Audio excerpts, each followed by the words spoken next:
Assalamualaikum warahmatullahi wabarakatuh. Selamat pagi dan salam sejahtera bagi kita semua. Perkenalkan, nama saya Mistika Winda dengan NIM 123802229117. Jadi pada kesempatan kali ini saya ingin menyampaikan mengenai materi analisis vegetasi gulma pada tanaman kelapa sawit sebagai dasar pengelolaan gulma yang efektif dan berkelanjutan. Nah, jadi sebelumnya saya ingin mengucapkan mohon maaf yang sebesar-besarnya kepada Bapak Ibu sekalian, dikarenakan untuk pertemuan kita kali ini kita lakukan secara online dikarenakan ada problem dari saya sehingga kita tidak bisa melakukan pertemuan tatap muka pada kali ini. Selanjutnya saya ucapkan terima kasih yang sebesar-besarnya kepada Bapak Ibu sekalian dikarenakan telah meluangkan waktu untuk saya menyampaikan materi kita pada pertemuan kali ini. Oke, baik. Mengapa sih gulma itu harus dikendalikan? Jadi gulma adalah tumbuhan yang tumbuh pada tempat yang tidak diinginkan dan menjadi pesaing bagi tanaman kelapa sawit. Nah, keberadaan gulma yang tidak terkendali ini dapat memberikan berbagai dampak negatif. Antara lain itu seperti merebut unsur hara, merebut air yang dibutuhkan oleh tanaman kelapa sawit tersebut, menghambat pertumbuhan tanaman, menjadi tempat berkembangnya hama dan penyakit, menurunkan hasil panen, dan meningkatkan biaya pemeliharaan kebun.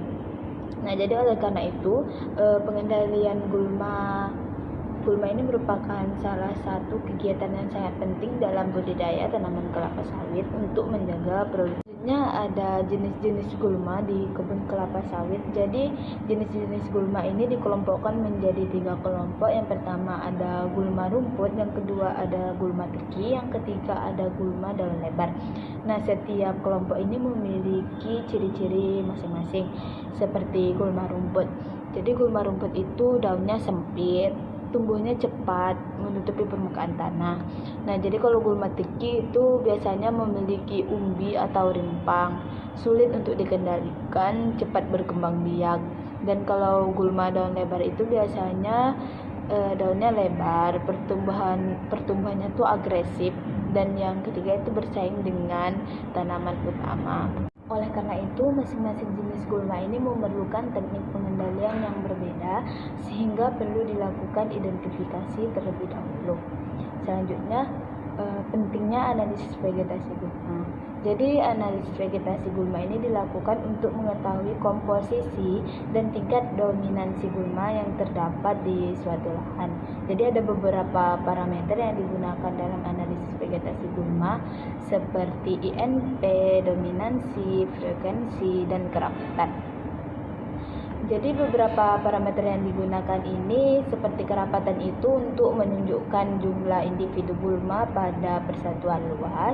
Kalau frekuensi itu untuk menunjukkan seberapa sering suatu jenis gulma itu ditemukan pada unit sampel yang diamati. Dan dominansi itu menggambarkan penguasaan ruang atau biomasa oleh suatu jenis gulma.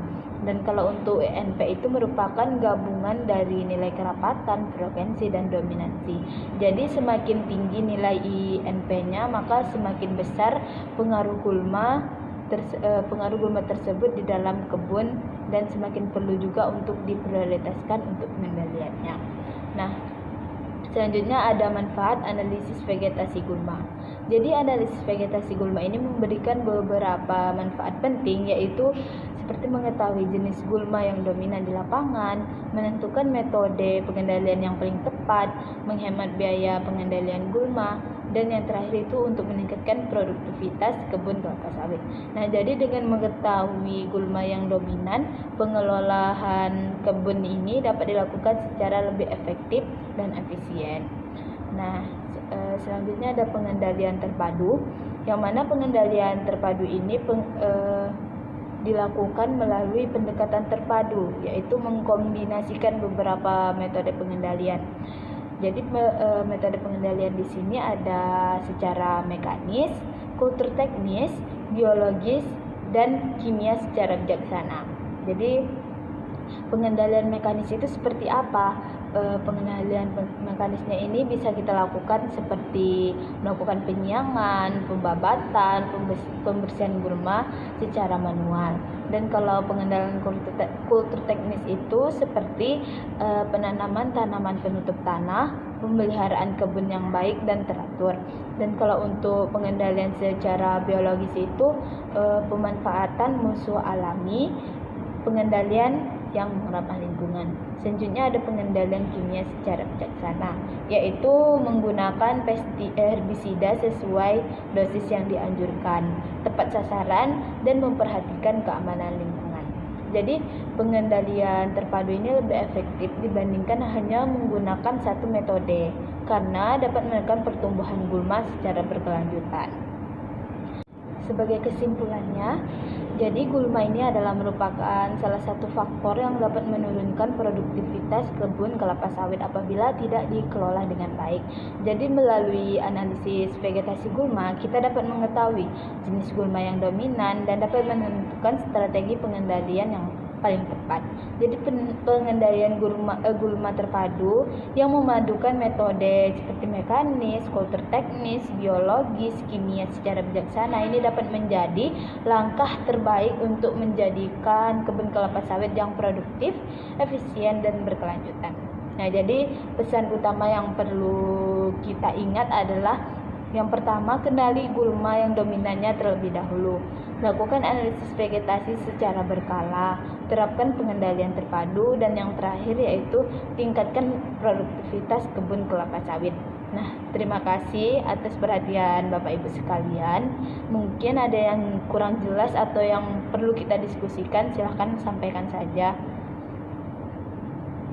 Saya ucapkan terima kasih yang sebesar-besarnya kepada Bapak Ibu yang telah bertanya mengenai analisis vegetasi gulma ini.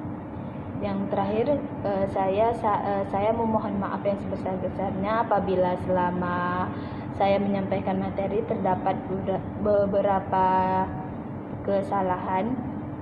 Saya mohon maaf yang sebesar-besarnya. Akhir kata saya ingin mengucapkan wabillahi taufiq wal hidayah. Wassalamualaikum warahmatullahi wabarakatuh.